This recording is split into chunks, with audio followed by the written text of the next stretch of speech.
koksafayo Sherek shake ganao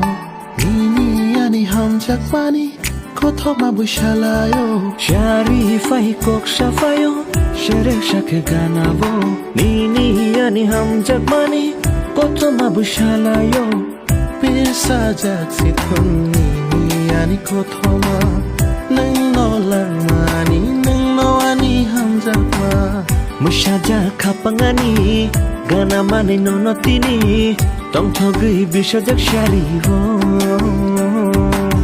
Khatunja kapangani Gana mani nono tini Tong thogi musana shariho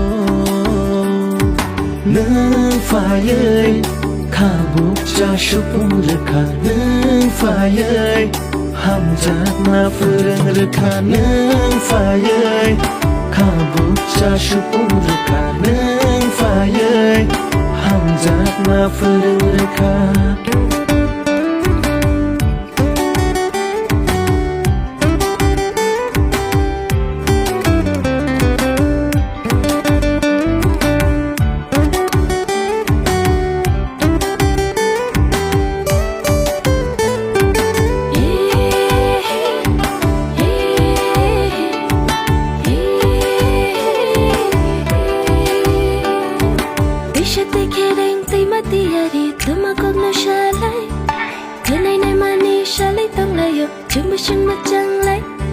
Buina shalthaya ani alikle khomali bubar hai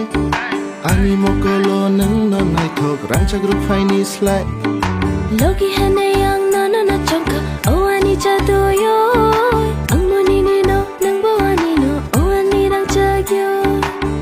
mashaja khapangani gana mani no na tini tok thogai pesha jakshari wo khatungja khapangani Shana shari wo Nang fire Kabuk cha shupung rekha Nang fire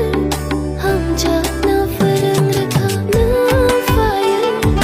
Kabuk cha shupung rekha Nang fire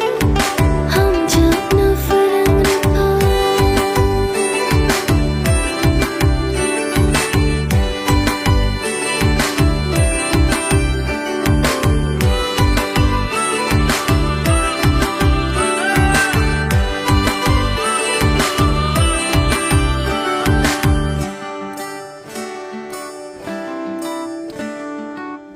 Bakawo tonggo nang no Kaya shak no ani nang no Shongi na ka ang le no no Logi shong hanay Bakawo tonggo nang no Kaya shak no ani nang no Chongi na kang le no no shak ni kene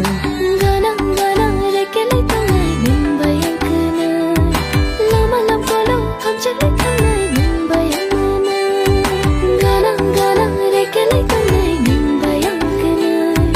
Lama lam kolo hamjak le tangai nimbayang mana Nang fayay Kabuk cha shupung rekha Nang fayay Hamjak na furang rekha Nang fayay Kabuk cha shupung rekha Nang fayay Hamjak na furang rekha